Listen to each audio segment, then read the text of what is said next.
যারা চিহ্নিত ফ্যাসিবাদের দোষর শিক্ষকরা রয়েছে তাদেরকে কোনোভাবেই ডাকসু কেন্দ্রিক কোনো কাজে তাদেরকে দায়িত্ব দেওয়া যাবে না কোনোভাবেই, এবং তাদের বিপক্ষে যত দ্রুত সম্ভব তাদেরকে বিচারের আওতায় নিয়ে আসার জন্য আমরা বিশ্ববিদ্যালয় প্রশাসনকে অনুরোধ জানাই। আমাদের সাথে নারী শিক্ষার্থীরা তারা হচ্ছে ডাকসুর মধ্যে প্রার্থী হয়েছেন।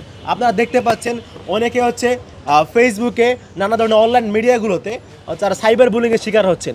অনেকে না বিভিন্ন ফেক পেজগুলো থেকে, ফেক আইডিগুলো থেকে তাদেরকে নানাভাবে কটূক্তি করা হচ্ছে এবং তাদের হচ্ছে মানহানি পর্যন্ত করা হচ্ছে, এবং এমন সব বিষয় নিয়ে কথা বলা হচ্ছে যেগুলো আসলে ভাষায় প্রকাশ করার অযোগ্য। এই ক্ষেত্রে আমি মনে করি আমাদের প্রশাসনকে আরও বেশি আন্তরিক হতে হবে, যাতে করে কোনোভাবেই আমাদের কোনো প্রার্থীরা, বিশেষ করে আমাদের বোনেরা, তারা যেন নিজেদেরকে অনলাইন মাধ্যমে হোক বা অফলাইন মাধ্যমে হোক নিজেদেরকে আসলে ভালনারেবল ফিল না করে, তারা আসলে এইটা ফিল করতে পারে যে আমি একা না, আমার পাশে আমার শিক্ষার্থী ভাই বোনেরা রয়েছেন, আমার পাশে আমার বিশ্ববিদ্যালয় প্রশাসন রয়েছেন। যদি আমি কোনোভাবে হ্যারাসমেন্টের শিকার হই, যদি আমি অন্যায়ভাবে কোনো ধরনের আক্রমণের শিকার হই, সেটার বিরুদ্ধে আমার প্রশাসন অবশ্যই ব্যবস্থা নেবে। আমাদের প্রশাসনকে এরকম আস্থাভাজন হইতে হবে আমাদের প্রার্থীদের জন্য, আমাদের ভোটারদের জন্য। সেই জায়গায় আমি মনে করি আমাদের প্রশাসনের উচিত অনতিবিলম্বে সাইবার বুলিংয়ের ক্ষেত্রে আইনের সহায়তা নিয়ে হলেও এই সমস্ত ফেক পেজগুলো, ফেক আইডিগুলো যেগুলোর মাধ্যমে অনবরত স্প্যামিং ছড়ানো হচ্ছে সেগুলো বন্ধের ব্যবস্থা করা, এবং যদি চিহ্নিত করা যায় তাদেরকে অনতিবিলম্বে চিহ্নিত করা যায় কি চিহ্নিত করতে হবে। যারা এই ধরনের অন্যায় সাথে জড়িত তাদেরকে অবশ্যই চিহ্নিত করে বিচারের আওতায় নিয়ে আসতে হবে। এখানকার যারা নেতারা নির্বাচিত হবেন তারা কিন্তু একটা পর্যায়ে গিয়ে দেশকে সার্ভ করবেন, তারা কিন্তু বৃহত্তর পারপাসে, গ্রেটার পারপাসে দেশের জন্য কাজ করবেন। সেই জায়গাতে আমরা কোনোভাবেই চাই না আমাদের বিশ্ববিদ্যালয়ের নেতৃত্বগুলোতে এমন কেউ আসুক যারা হচ্ছে মাদকাসক্ত, যারা হচ্ছে সমাজের অন্যায় অপকর্মের সাথে জড়িত।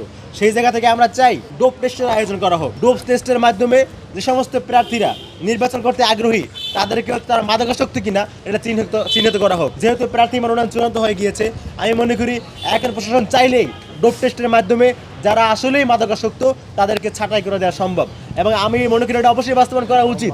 কেননা কোনো ধরনের মাদকাসক্ত, কোনো ধরনের এই ধরনের অন্যায় অপকর্মকারী তারা আমাদের নেতৃত্বে আসুক, এটা আমরা কোনোভাবেই চাই না। ডাকসুর পিরিয়ডে বিশ্ববিদ্যালয়ে বহিরাগত নিয়ন্ত্রণ থাকবে, বিশ্ববিদ্যালয়ের বাইরে থেকে কেউ প্রবেশ করতে পারবে না। কিন্তু আমরা দেখতে পাচ্ছি যে নিরাপত্তা ইস্যুতে বিশ্ববিদ্যালয় প্রশাসন বা নির্বাচন কমিশন এখনো পর্যন্ত এক্সট্রা কোনো ব্যবস্থা নেয় নাই।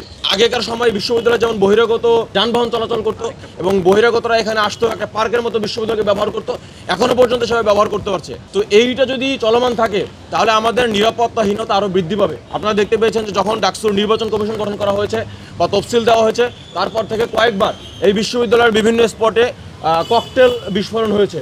সুতরাং বিশ্ববিদ্যালয় যদি বহিরাগত নিয়ন্ত্রণ করা না যায় তাহলে আমরা মনে করি যে নিরাপত্তাহীনতা আরও বৃদ্ধি পাবে, এবং এরকম নির্বাচন যত ঘনিয়ে আসবে, প্রচারণা যত বেশি হবে, তখন এরকম নিরাপত্তা কনসার্নগুলো বেশি আসবে এবং এর মাধ্যমে দেখা যায় বড় কোনো অকারেন্স ঘটতে পারে। আমরা আজকের সংবাদ সম্মেলন থেকে নির্বাচন কমিশনকে আমরা আহ্বান জানাতে চাই যে আপনারা নিরাপত্তার বিষয়টাকে অত্যন্ত সেন্সিটিভভাবে নেন, এবং আপনাদের যে প্রতিশ্রুতি ছিল যে বিশ্ববিদ্যালয় বহিরাগত নিয়ন্ত্রণ করবেন এবং বিশ্ববিদ্যালয়কে ডাকসুর পিরিয়ডে পুরো সম্পূর্ণভাবে একটা নিরাপত্তার বেষ্টনীতে আবদ্ধ করে রাখবেন, সেই নিরাপত্তাকে জোরদার করেন।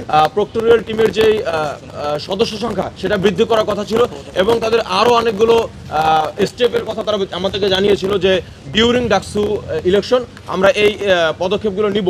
কিন্তু তারা এই জায়গাতে আমরা মনে করছি গাফলতি করতেছেন, এবং কোনো দৃশ্যমান কোনো পদক্ষেপ ডাকসু উপলক্ষে এখনো পর্যন্ত নেওয়া হয় নাই, যার ধরনের আমরা দেখতে পাচ্ছি ক্যাম্পাসগুলোতে এখনো পর্যন্ত বহিরাগতদের অবাধ চলাচল, নির্বিঘ্নে তারা চলাচল করছে। বিশ্ববিদ্যালয়ের ফ্যাসিবাদের সময় যে সমস্ত শিক্ষকরা ছিল সেই শিক্ষকরা এখনো পর্যন্ত বিশ্ববিদ্যালয়ের বিভিন্ন দায়িত্বে স্বপদে বহাল রয়েছে, এবং আমরা শুনতে পাচ্ছি যে এই শিক্ষকদেরও নির্বাচনকালীন সময়ে বিভিন্ন নির্বাচনের দায়িত্বে তাদেরকে দায়িত্ব দেওয়া হবে। তো আমরা এই জায়গায় অত্যন্ত কনসার্নের সাথে দেখতে পাচ্ছি যে ফ্যাসিবাদের সময়ে আমরা যে সমস্ত শিক্ষকরা আমাদের গণরুমের গেস্ট রুমকে বৈধতা দিয়েছে, আমাদের শিক্ষার্থীদেরকে যখন টর্চার করা হতো তখন তারা আসলে না দেখার ভান করতো।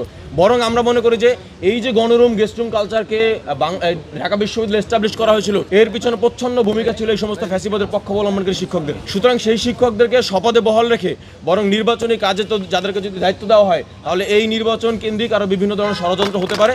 এবং যেটা আপনারা সর্বশেষ দেখেছেন যে ঢাকা বিশ্ববিদ্যালয়ে ক্লাবের যে কমিটি দেওয়া হয়েছে 15 সদস্য বিশিষ্ট কমিটি, আমরা তখন এটার প্রতিবাদ করেছিলাম। ঢাকা বিশ্ববিদ্যালয় ক্লাবের সামনে আমরা প্রতিবাদ জানিয়েছিলাম যে এই বিশ্ববিদ্যালয় কমিটি নীল দল এবং সাদা দলের একটা কম্বিনেশনে, একটা যৌথ প্রযোজনায় এই কমিটি দেওয়া হয়েছিল। সুতরাং এরকম এই যে নীল দল, সাদা দল এবং ফ্যাসিবাদের পক্ষ অবলম্বনকারী যে সমস্ত শিক্ষকরা ছিল, সেই শিক্ষকদেরকে বিভিন্নভাবে পেট্রোনাইজ করা হচ্ছে এবং বিভিন্ন জায়গায় প্রদান করা হচ্ছে। আমরা তাদেরকে বিচারের আওতায় আনার তো প্রথম থেকে দাবি জানিয়ে আসতেছি এবং আমরা অন্তত ডাকসুর এই যে আর 15 থেকে 16 দিন রয়েছে, এই ডাকসুর এই 15 থেকে 16 দিন আগে আমরা অন্ততপক্ষে এই দাবি জানাই যে যারা চিহ্নিত ফ্যাসিবাদের দোসর শিক্ষকরা রয়েছে, তাদেরকে কোনোভাবেই ডাকসু কেন্দ্রিক কোনো কাজে তাদেরকে দায়িত্ব দেওয়া যাবে না কোনোভাবেই, এবং তাদের বিপক্ষে যথাসম্ভব, যত দ্রুত সম্ভব তাদেরকে বিচারের আওতায় নিয়ে আসার জন্য আমরা বিশ্ববিদ্যালয় প্রশাসনকে অনুরোধ জানাই।